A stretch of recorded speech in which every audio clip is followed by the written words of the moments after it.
And part 2 of this serial is next Sunday evening at 9:50.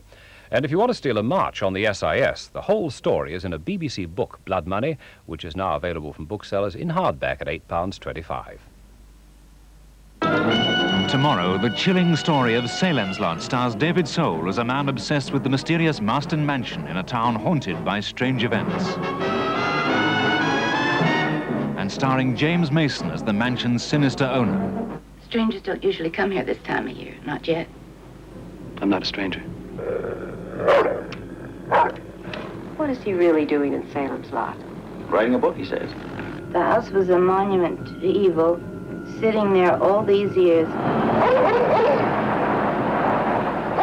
I went up there once. I'm not sure what I saw. I think I saw Hubie Marston hanging by his neck.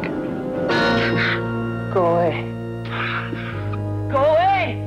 Salem's Lot, Stephen King's best-selling drama of a town drawn into a world of evil, comes to BBC1 tomorrow at 9:25.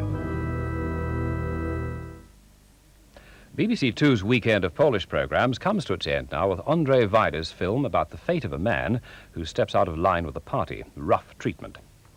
Here on One in 10 Minutes, the last in our series of Sunday proms, features the Chicago Symphony Orchestra conducted by Sir George Solti. First, the news with Peter Woods.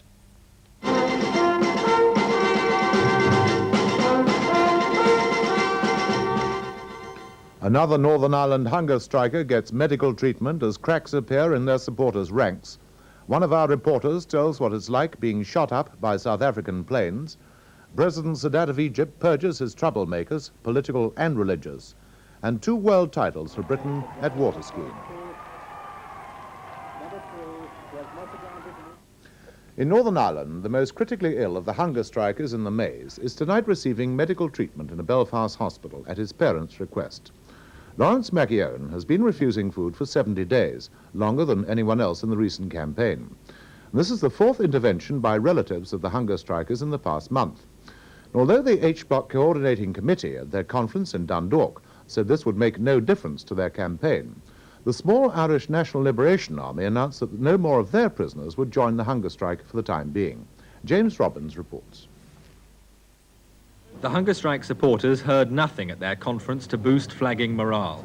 The Irish National Liberation Army announced that it will be putting no more prisoners on hunger strike for the time being. The reason given, the organisation is too small to suffer so many losses. Then the National H-Block Committee admitted the campaign leaders were suffering a feeling of nagging demoralisation.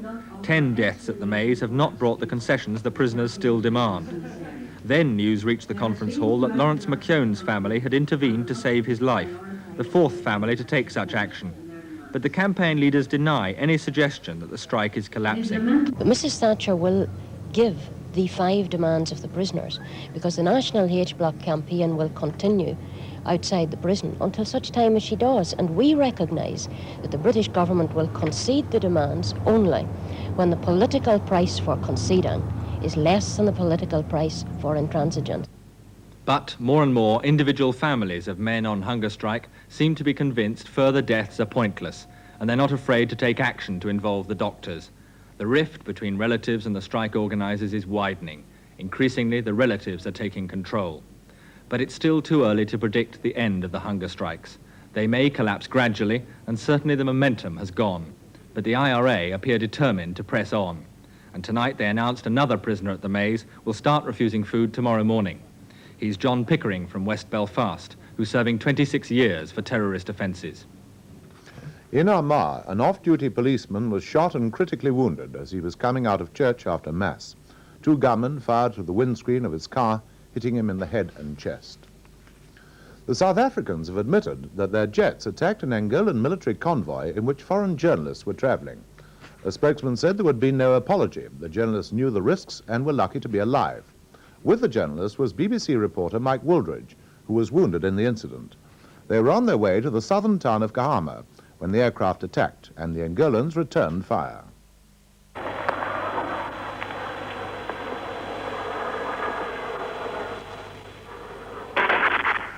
Our convoy was attacked as we approached the town of Kahama, which is close to the Angolan front lines and which was heavily bombed right at the beginning of this present incursion and has frequently been under aerial attack since then.